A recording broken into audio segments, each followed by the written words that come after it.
Hello everyone, welcome back to the channel. I'm Mad Capper, and this is another video on Raid Shadow Legends. And this is one of my legendary spotlights. I don't do them very often. I think other people do them very well, and I don't need to reinvent the wheel. But I just pulled Chagur bombs. I don't know. We're just gonna call them whatever. And I wanted to build them for you in the video. We're gonna build them up, we're gonna build them out, and we're gonna see what we can do with them. So without further ado, let's get into it. All right, so we took the liberty of getting him up to level 60. You see I've put in 2 levels of ascension. It's a very important fact. And let's just take a look at his skills here. I have books specifically for this. My apologies to my clan. These books shall not be used for the for clan versus clan, because we want to build him out. We just pulled him. I ain't gonna wait. So let's take a look at what we have for skills. So we have this attacks one enemy has a 50% chance of placing a sleep debuff for 1 turn. We have the attacks 2 enemies, all enemies 2 times, sorry. The first hit is 75% chance of placing a poison debuff for 4 turns. The second hit has a 75% chance of placing a 60% decreased defense debuff for 3 turns on the same hit, and it is to 100%, so we do definitely want that booked. And we look at the Heart Stopper here, attacks 1 enemy, then attacks 1 time at random. If the target is under poison debuff, it will ignore shield, block damage, and unkillable buffs. Grants an extra turn if this attack kills an enemy. Also resets the cooldown of Venom Storm if this attack kills 2 enemies, which of course this is Venom Storm. So very strong combination in dungeon waves, that sort of thing. We're going to try that out. But he has 1 more skill, which is why I've put him at 2, which is I recommend to all of you who are on a budget that are trying to save books. This here, and let's just read it. It's a passive. Instantly attacks enemies with the default skill whenever they receive damage from poison debuffs placed by this champion. When hitting enemies under poison debuffs, heals this champion by 10% of the damage inflicted. It's got the sleep because it's using the default skill, and it's adding 25% to the sleep chance. Now, if we go back to his ability 1, we see that the sleep has a 60-75% chance. So that basically is a 100% chance to sleep. Here's the problem. If he's your poisoner, he's putting a poison for 4 turns. Okay? All enemies, 1 poison, 4 turns. So I'm trying to figure out what scenario this is useful, because if he has a 4-turn poison, and by the way, he will reset that ability if he kills 2 people and be able to use it again for another 4-turn poison. If he has that 4-turn poison and this hits them with sleep, the poison wakes them up from their sleep. So it actually it doesn't really help as far as the added chance to sleep. So in my mind, I don't want any books into this. Now we're going to test it with or without, because I want to see how it functionally works, but we want to be able to fully book them up without this, and then we can always go back and book it afterwards once we ascend. So why don't we go back to the upgrade skills? We're just going to book them up here.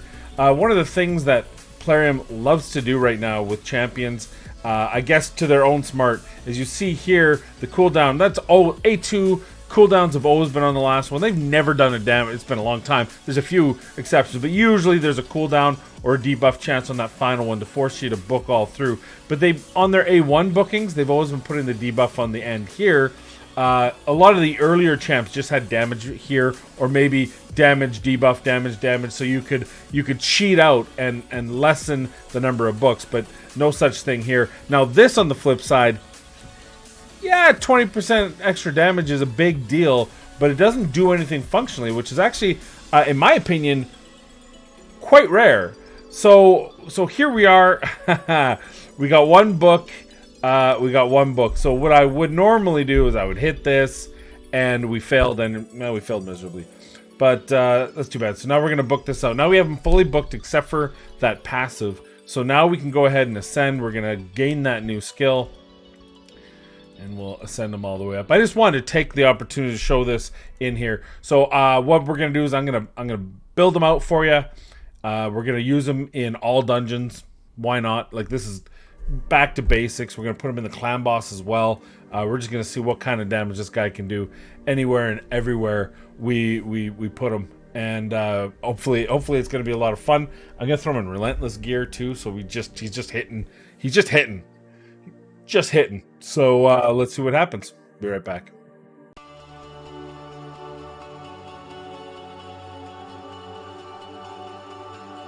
Venom Storm attacks all enemies 2 times. The first hit has a 75 bookable to 100% chance of placing a 5% poison debuff for 4 turns.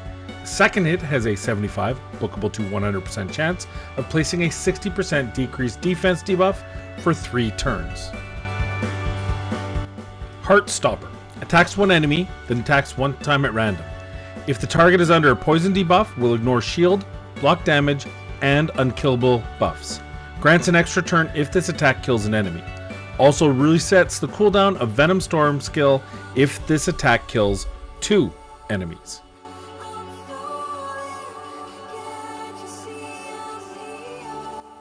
Stupor attacks 1 enemy, has a 50% bookable to 75% chance of placing a sleep debuff for 1 turn. Constant Agony instantly attacks enemies with the default skill whenever they receive damage from poison debuffs placed by this champion. When hitting enemies under poison debuffs, heals this champion by 10% of the damage inflicted.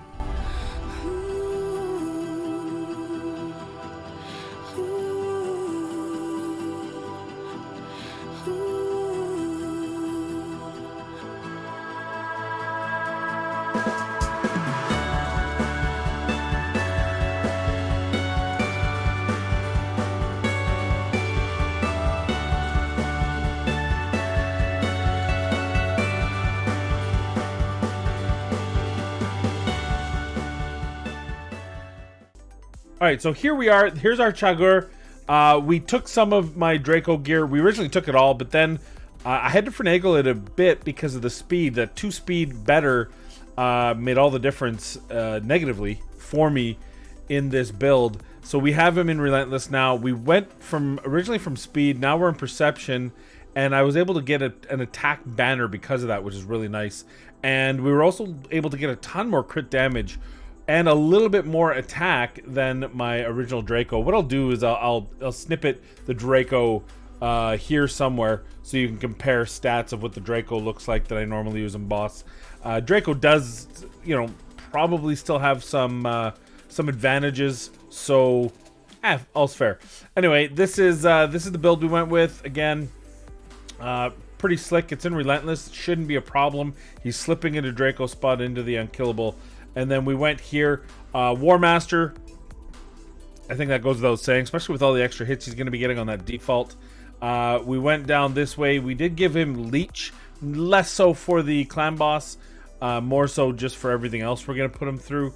And then we did give him this for the same reason, right? Because he does have a sleep, and if he has a sleep, it's going to be nice to do that increased damage with that ability. So that's the big thing. And of course, we went War Master. If you're not going to use him in Clan Boss, you would probably go Helm Smasher. But if you go into Hydra, back to War Master. So War Master is a pretty safe bet at this point. That's his abilities. Why don't we take him into the Clan Boss and see how he stacks up to my normal damage. Well, wouldn't you know it, fans and friends alike, Draco's my lead. So, of course, we have to rebuild the team. I don't even know what I'm not using anymore.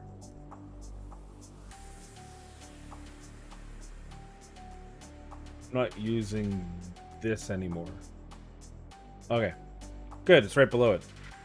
So I don't remember it's been so long since I built a clan boss team. I don't even remember the speeds. I'm just gonna assume they're good. So let's put in our baby dragon. Where are you, baby dragon? Literally. Okay, there we go. What is his aura? I'm gonna have to check his aura. I didn't even notice. Actual streamer here. Actual streamer. And then we're gonna go with the 2 man-eaters, which should be right up at the top here. What is wrong? Oh, like I can't even find man-eaters now. You know you have a problem when the 2 man-eaters, then the wait, but that, and then finally our Painkeeper. Boom. Okay, Now, let's take a look at this. So our faster man-eater, nope, that's our slower. Our faster man-eater starts with Ancient Blood. Our slower man-eater starts with Siphon. Our Painkeeper starts with Combat Tactics. And our Seeker starts with Tailwind. Our Draco starts with Baleful Eye. Perfect. So if we're going to go here, Chagur, we're going to start with this, right? Same kind of deal. The Heartstopper is just attacks one enemy at random, so we want to get that decreased defense first. The faster man-eater starts with Ancient Blood. The slower man-eater starts with Siphon. The Seeker starts with Tailwind. And the Painkeeper starts with Combat Tactics. We'll save it. Should be able to do the exact same thing. So let's give this a run. See what happens. I mean, the best part is fully auto. Set it and forget it, which is always nice. Really curious to see how this goes.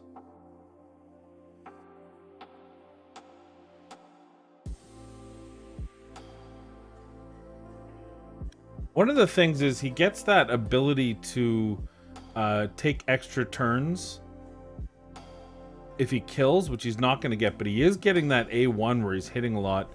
The only problem is he's not going to have the same number of poisons, and that's just is what it is. But he is hitting pretty hard, 104 off his A1 skill, so he's going to be hitting that every turn because there's going to be a tick every turn. And then hopefully we start getting some relentless procs, and then that's going to help us there. So now we got 2 poisons on there. Now, is it for each tick? It looks like he hit twice there, right? Oh, let's see. When the boss, he takes his turn right before the boss. Looks like he only hit him once there. Oh, there was only the 1 poison. I don't know. We got a resist there. That's nice. Base resist.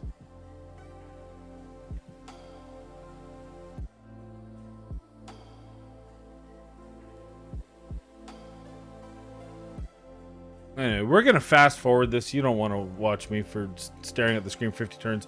So we'll fast forward it and we'll see what it does on the other side.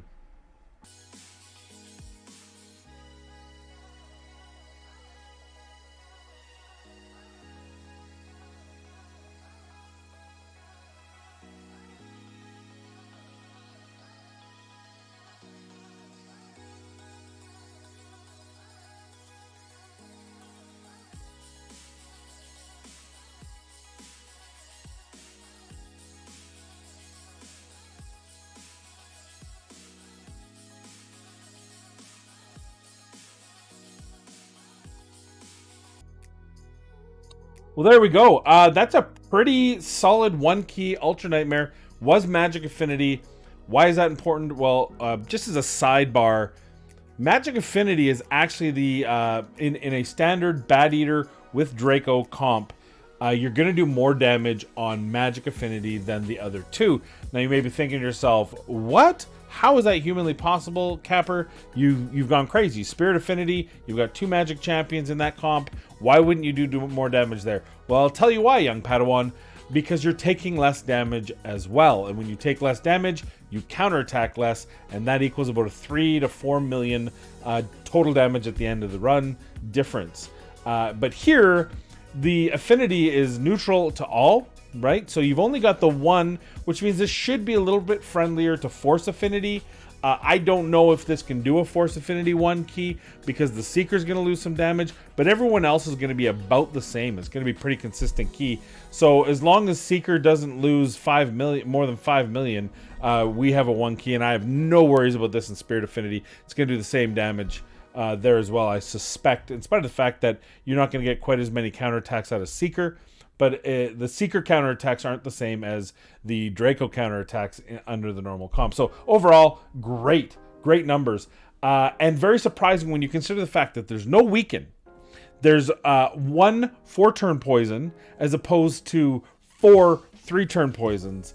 And when you put that together, when you consider, usually these guys are doing about 4 million each, 4, 8, 12, 16 million. There's your difference in score is actually the weaken debuff is the difference between this and the other one. So it's to me That's a pretty impressive number. That's a pretty impressive champion to be able to slot into here if you happen to not get a Draco and you pulled yourself a Chagur. Obviously, Draco's easier to get because he's not Void Affinity. But yeah, overall, very good job. Now the fun begins. Now, how are we going to use them in the dungeons? Well, we're going to take him into the Ice Golem first, and we're going to see exactly what we can do and how we can use his abilities to their best in order to showcase this champion out. So, a non-free-to-play team deserves a non-free-to-play team, right? This is a legendary Void champion we're showcasing. I also, and I asked myself at the beginning of the key and forgot to check it, it is an ally attack in all battles. So that is a big deal. That's actually improving the damage that everyone can do in the clan boss, in spite of the fact that, you know, he's not getting the same number of the weekend and all the things. So he is giving them an extra 33%. We're going to use that again here. This is my thought. This is my trial. We're going to see how this goes. This team has all the needs I want. So we want to get those defense. Oh, we got to resist there. For shame. And he's just going to hit. Everyone who takes a turn, he's going to hit, right? And that's a big deal because that's just more damage. Whenever they take a turn, he's going to attack them. Now, for speed runs, it's not going to be very helpful because it's just all those extra turns.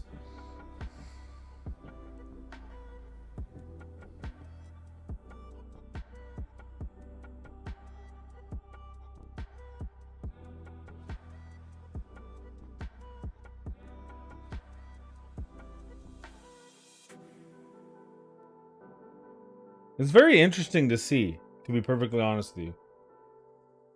Why did they get the... Okay, there's the poisons up. Takes a turn. Tries to go. Nope. Takes another turn. Nope. Denied. Oh, you got a turn. What's going on? Takes a turn. Nope. Nope. So, okay. So here's what's happening. And this is interesting to note. He's putting them to sleep. So I actually do want to book that up. That was something we had asked on the outset. They're taking their poison. He's attacking them. He's putting them to sleep. And then they wake up afterwards, but who cares? He put them to sleep for that moment. And that's why they're not getting all their turns. You're seeing it. He put them to sleep. He put them to sleep.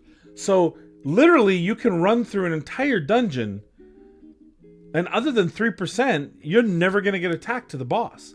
This is crazy. Why did I not see this before? Why did I not... We talked about it when I pulled him, and someone said that, and my head just, I guess, didn't wrap around it. But man, oh man, this is OP. This is crazy. Obviously the speed run's gone. Like, we're not doing anything faster. So let's see. Does it even work on these guys? So he's gonna take a turn on the left. He's gonna sleep him. And he tried to take a turn and he re-slept him. So no turn. Just sorry, you don't get a turn today. Now mechanic won't work against bosses because there's no you can't sleep a boss yet. Oh, he's phenomenal. This is ridiculous. This is easy mode. It doesn't, the rest of the champions don't matter. I haven't taken a hit. Again, the only one that's going to be a problem is the boss. He's going to get a turn here because obviously you can't sleep a boss.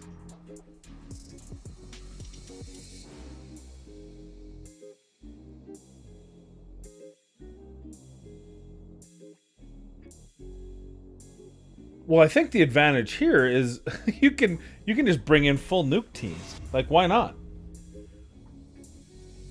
As long as you have someone to deal with that particular moment there. Like, I didn't bring a debuffer in because he's got the debuffs. So we don't need a debuffer. He's starting to really stack up those poisons. So, hey, him with like an Eleneril or a Zavia. Very good pairings. He gets an extra turn. He's killing people.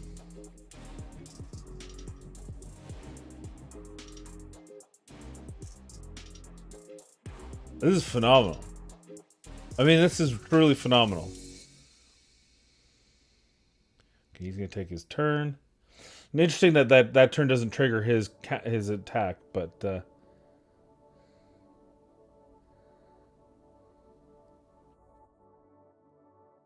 So here's the deal. You don't have... This guy replaces Taunt. We're going to take him into the Doom Tower next. Because I want to see what he can do in the Doom Tower. Like, he's not going to... Maybe he will speedrun. We'll try that too. Oh, God. Upgrades. Cannot... What? He's busted. Okay, so here is one of the most difficult rooms to deal with. I'm going to run it on manual. Just to go through... See, I need that decreased defense. All right. That's fine. That's fine. We can loop around. We got time here. Oh, there. See, gets to go. Boom. It's just going to take him out. Just going to take him out. That should have... That killed 2 people, so I don't know how that... I honestly don't know how that works. But so we're messing with turn meter here. And of course, they're going to get that on the other side. We're just going to attack one person. We're going to get that taunt up. Good. No stupid RNG. Let's knock those guys down already. Who cares? Let's do that.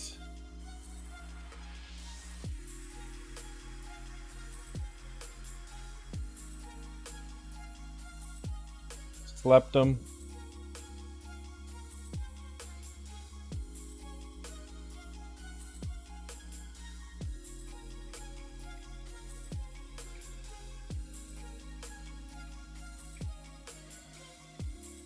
All right, so let's see what happens. He's gonna get a turn here. I'm gonna go after. There, slept. Slept.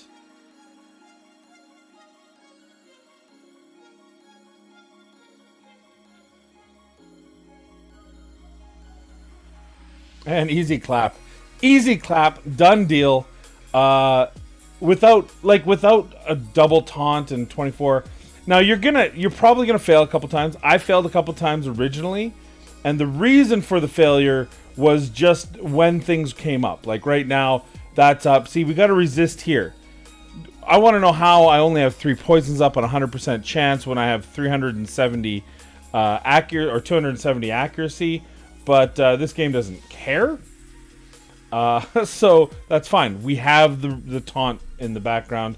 But in a perfect world, even if you didn't have taunt, you should be able to do this with any type of reset skill just to put them through here. But I mean, honestly, it's just another way to get this done. I think it's a really cool, unique way. You only have to do it once. I wouldn't do it for consistent runs. Like I wouldn't be like, oh, this is going to mean I never have to deal with it. But you're certainly in a better position with him than without him. It makes sense. Like, oh, see there he got a chance to go because it's only that 75% chance to sleep, not 100. But still, we finished it through in 45 turns. That's probably 100 turns if you were to do it the old-fashioned taunt way. Because the difference here is I have 1 taunter and I have 3 nukers.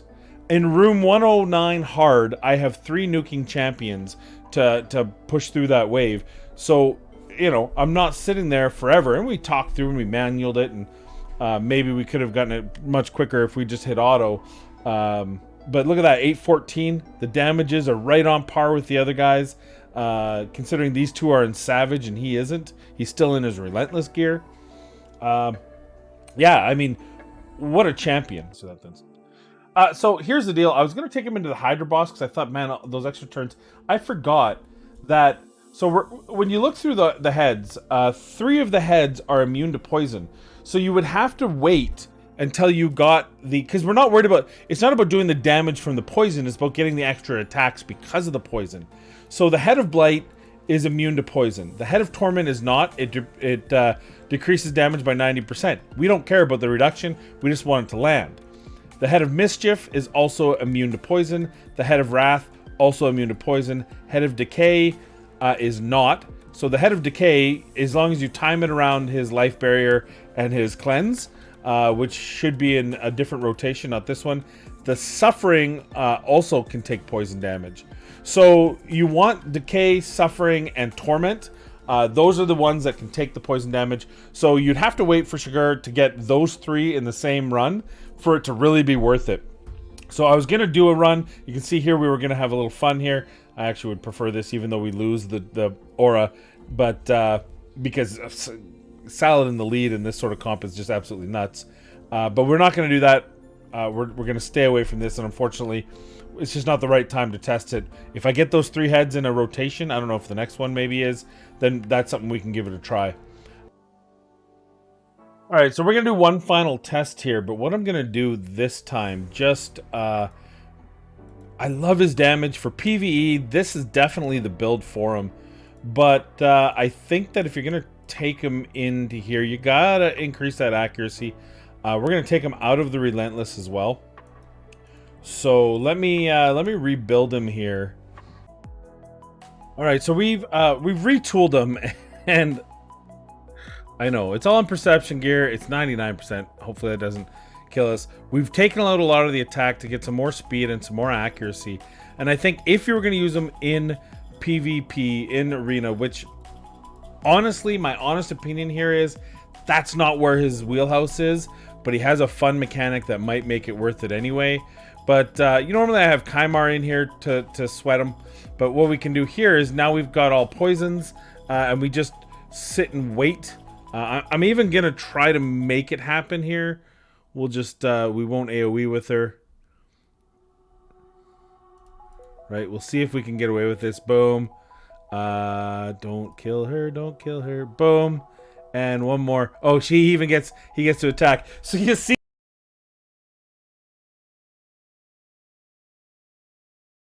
what he can do.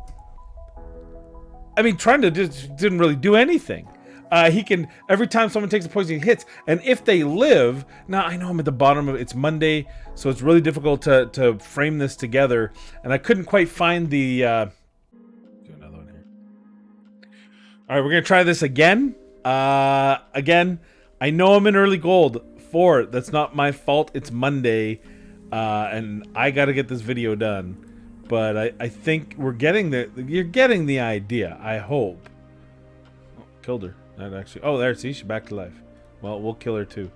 Right? They've all got poison, so he gets to go 39,000, right? She gets, nope, sorry, sit down. It's not your turn. Like, this is the cool shit he can do. Trunda literally had to do nothing. So, hey, you don't have Trunda, you have Biggin, you have Ethos, you have Foley, you have lower gear. You bring in Chagur. I don't know, man. I hope he never gets back to me on why I keep miscalling him. He's your debuffer. I'm bringing in Warlord to lock them out, but I didn't even need that, right? None of them took a turn. None of them got to use their abilities. Let's do it. Shoot, shit, let's do it. Let's do another one. Right? So we're not using Warlord this time. We're gonna use more traditional. I don't even want to do that. I'm trying to think of who, like a Ghostborn. No, because that's his point. I don't know. I wish my skull cutting was built right.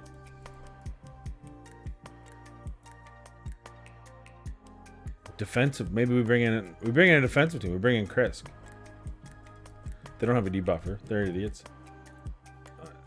Bring in Krisk and then Annie. Oh wait, she's actually really fast right now.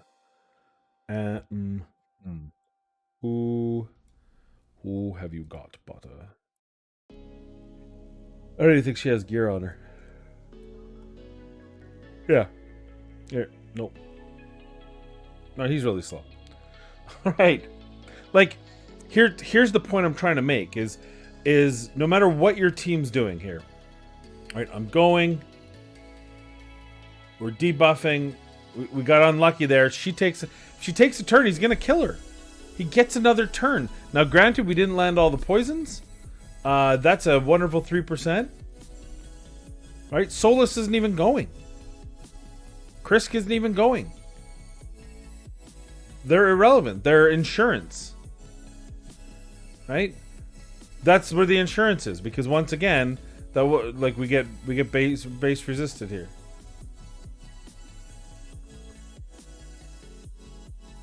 Right? We can do this all night. We can do it all night.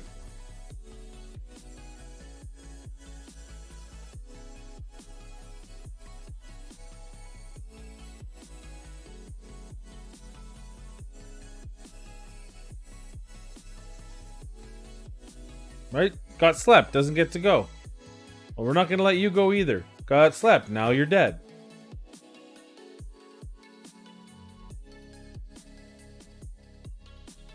Right? Like, just a strong champion all around. Very helpful in Arena. I don't think that Arena is where I would ultimately use him, though he is absolutely fun to use. But let's go into final thoughts now, and we'll talk about Chagur. Okay, my final thoughts on Chagur. I gotta tell you, he is the most fun I have had in a champion in a very long time. He's unique. He's cool. He creates things and does things you don't expect. It's phenomenal and it's fun. And when's the last time you were able to say you had fun with a champion? I wanted to bring you here because these are the stats. So when I do the starting, I forgot to do that part. A clean run where I could just go down the list of his skills like I normally do for my I Built Them series. Now this is no different, so I thought I would do that. So at the end I took him into campaign farm, and I thought, well, let's see what'll happen in 12-6 Nightmare campaign. And you saw what happened, and I ran it twice just to be safe, because a couple times I thought, ooh, geez, he might die there. But with this build, this is the build: 4,700. 249, 247, not even crit cap, dear lord. Over accuracy, because we were using them in the arena, right? This is my campaign farmer right now. This is my Nightmare campaign farmer. 6,600, 238, 245. He just went through there, whatever. Sure, it's not an 8-second, 10-second run. Yes, he has the aura, which gives him the extra. But the fact that he was able to do it, under geared, I would say, was still able to farm 12-6 Nightmare campaign, was just an icing on the cake for this champion. Look, you can use him in the clan boss. We one keyed. We're about, we're leaving some damage on the table. 10 or 12 million from Draco, but Draco's Draco. He's the clan boss god, and for him to come in here without a weaken, with only 1 poison 4 turn instead of 4 poisons 3 turn, and still eke out incredible amounts of damage in the clan boss with much more potential, right? Because we aren't maxing the number of poisons, so you can put people in toxic set now and max out the poisons that way, and you can probably get the same amount of damage with him putting your other guys in toxic gear as you would with just having Draco. So amazing damage ability that he has. Of course, he has the all battle attack aura, which really helps up that damage quotient when he's in the lead. I'd love to test him in the Hydra boss. You need, because 3 of the bosses are immune to poison, and this one 3 of the 4 are. It's not the best time to test him, but I definitely, if we do get a rotation where 3 of the 4 bosses have poison, I think this guy will be great for that. Pair him with Salad, so Salad's putting those leech up, and he's just healing himself as he's darting through, hitting War Master procs, that sort of thing. The one thing that I wasn't sure when I read his kit that we are now absolutely sure of, and that's that this passive hits after the poison tick, before the enemy takes a turn, which means you can absolutely have that 75% chance to sleep the enemy. We also know that this is an error. This sleep and this bottom part here is an error. You can't book it. It doesn't make sense. I gotta submit that as a bug if someone else hasn't already. But overall, and I would almost say, given that what we learned, this might be the better way to go, right? I might forego the War Master proc because I'm not going to use him in Clan Boss. I don't need him in Clan Boss, even though he can absolutely be used. But that gives him an 80% chance, because when he's countered, or I guess pseudo counterattack, when he's attacking in anywhere, that extra chance, I have 80% chance to sleep a guy. That's a billion% chance. That's amazing. So, yeah, it opens up a whole new way to build this guy. We use him in dungeons. Now, is he an endgame champion?